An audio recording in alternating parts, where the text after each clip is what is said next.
Hello guys, once again welcome back to my channel Learn English with Deepak to a very interesting discussion regarding English communications. Right away with us resides Miss Varsa, BA in Humanities and ornamented with lots of knowledge. And with a spectacular warm welcome to Miss Varsa, I would like to proceed further. Hi Varsa, welcome back to my channel. As we all know that you speak English fluently, my question to you is how do you learn this language within a short period of time? Do you join any coaching or institute to learn this language? Personally, I didn't learn this in a short period of time, right? So I was into a Christian school like right from the start. So that's where my basics were really strong. I mean, the foundation was put really strong, and that's from there. It was just a learning process, and then I still keep on learning English. There's of course no end to this. I of course learn new words every day if I come across any of them. But then for someone who have to learn this in a short period of time, for them I would say you shouldn't concentrate on vocabulary because I know vocabulary matters, but then I wouldn't say that would be a differentiating factor much. So what you should mainly focus is on, are you able to say it fluently? How is your flow while you're talking? This should be your main concern if you have to learn the English in a short period of time. And then if I didn't join any coaching center, but then it depends for every individual. Should you join or should you not join? So how much is your English fluency right now? Do you think with little efforts you can do it, or do you think you cannot do it at all? If you are at a ground level, at a root level, where you have to start all again right now, then probably join some coaching center which will help you further. Or else, if you're okay, if you are in between, and if you just want to say get better in it, then I don't think you need any coaching center per se. I have met with one of my friend who is good in writing in English, but at the time of speaking, he get stuck after speaking few sentences in English. Do you know the reason behind it? Yeah, see, according to me, what I think is all of us will speak in a different languages, right? I mean, our mother tongues are different. So when you hear a sentence, you will first translate it into your mother tongue in your brain, and then you have an answer for it, and then you try translating your answer into English.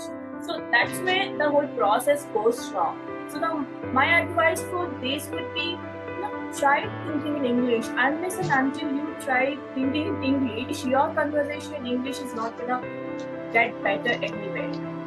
So I think this is the reason. Try combating this problem. That's when you see the result. Yeah, try watching more English channels so that even you thinking in English as well. So make thinking in English as your primary motive. Okay. Right now, a lot of the students and also the people are consuming a lot of content on YouTube. Especially, I am talking about the English method. And after that, they have complained that I am not able to talk to anybody in English. Do you think that this kind of thing can happen due to lack of practice in English? Of course, watching YouTube channels, having some source to know English is just first part of it, right? And how will you get better at it? Only when you start practicing speaking in it. If you don't practice it, of course, nowhere your fluency is gonna get better. If you just keep watching videos, you'll get better at English subject. The subject has it, you may read and write better. But then to speak better, you of course need practice. So try practicing every day with whosoever you can. And then try to have a positive surroundings as well, because if you're a beginner or if you're an intermediate, when you're trying to learn and if there's someone who's gonna mock you for this, probably you should avoid those and then practice with someone who you can rely on for practicing this. Absolutely, practice matter a lot. Thank you. And my next question is, I have met with one of my friend who is good in all four parts of the English, like reading, writing, listening, and speaking.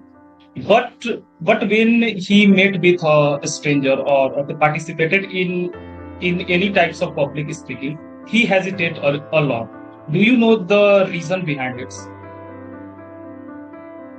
Probably, I think that person is, I don't think it's a problem with language here. It's a problem with their confidence. I mean, probably they might be having social anxiety per se. I mean, you never know. But then in general, what happens is, when you interact with a stranger, you have this blockage. You should be able to break the ice there.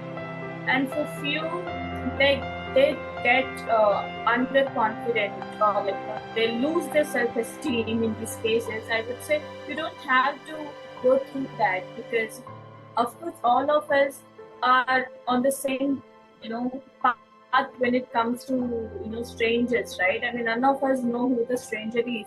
He might be better or he might not be also. So just believe in yourself and then talk your mind out. This is the only way that can help you. And then if you have any anxiety issues or if you are not confident, then you should do something else for this. Confidence will come only when you start doing it. Start practicing it more. Try speaking to more and more strangers. Only this way you'll be confident. Even if you are too fluent in speaking English, yet if you don't practice it with strangers, this won't help you, because it's a separate segment altogether according to me. You should be able to tackle strangers and new people, skill which you can learn for sure. And there are so many students who also belongs to a rural area, and when they came in the cities, they have faced a lot of difficulties while speaking in English. Do you have any suggestion for them to learn this language?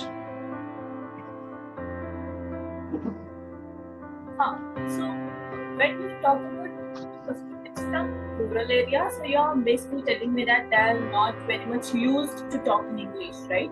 So this will again go back to our prior discussion on this. One thing, do not think in your mother tongue and then translate. Start thinking in English. This would be the first step you're going to practice. And then the second one is to like practice speaking in English. Reading, writing, or just watching videos will do no good to you until you start practicing, right? So, what's your motto? Your motto is to be a better speaker. You are not trying to be a better reader or to write really great in English. I mean, if that's your goal, that's all right. But then if you're aiming to be a better speaker, then you should practice speaking. And how do you speak? First, think in English. Then your word. There will be no flow when you start thinking in English. So after that, you should have to start practicing speaking a lot, and this should be the second step for you guys. Okay. You can just converse with your friends or your colleagues at your workspace, at your college, to get better in this. And it's a no big deal. You can just do it, and within 2 months, I'm pretty sure you can see a huge results. And you are especially focusing on the practicing part of the speaking English. Yes, yes. Definitely practice matter a lot. I mean, And writing, you may excel in writing, but then for speaking, I would strongly recommend you to practice speaking in it, not just for the English, for any other language. You cannot gain the mastery over the language until you start speaking in the language. You have to speak right or wrong. So if a person is kind enough, he's gonna correct you and say, "Oh, this is not the way you say it. This is how you say it." If he's what do you say? Rude, he may mock you, or else they may just like let go of you for your confidence building. And then it depends upon who you choose to speak with also. But then I would recommend its initial stage, have a comfort zone, speak around the people who are positive. But then as you move further, try speaking with everyone, because no day you're gonna be 100% correct, right? Even today I still make mistakes, and that's common for everyone. So people will be there to mock you at all the times. So get used to this. I don't want that to be a barrier for anyone to stop talking in English. That shouldn't be your demotivating factor. That's all I can say. Yeah. Definitely practicing speaking English matter a lot. And we can also improve it by also practicing a lot. Okay, Varsha, Yeah, thanks I to mean, but then I want people yeah. to understand the root problem. So few pronunciation is the problem. So if that is something which is stopping, I mean, which is stopping you from speaking in English, if that's something which is affecting your confidence, then go get that problem set right. So try understanding what's your root problem. I mean, why are you not able to speak? Is it because you don't know the language, or is it because you don't have the practice, or is it because you're scared of any particular thing? Like, you may go wrong in the grammar, or you might go wrong in the pronunciation, or probably sometimes you just don't know the context. That's why you don't speak. See, content differs. So you can't do anything much about context other than getting informed to it or just building your exposure. You cannot do anything. But pronunciation and grammar, these two things can be handled. I mean, you have few apps online where you can practice your pronunciation. You can go practice grammar, learn grammar. This way, you of course can be a better speaker. But first thing is to understand your root problem, and then think of steps to become a good speaker. Thanks, Varsha, coming to my channel and giving you such a valuable information. And Thank you so much. also in the next video, I am also coming with an interesting topic. Okay, Varsha, bye. Bye bye. Okay, guys, let me know who among you all will face difficulties in communicating in English. Comment down below, and I will surely like to focus on those topics in my upcoming videos. And with this, do not forget to help me out by giving for a like, share, and subscribe by hitting the bell icon. Take care.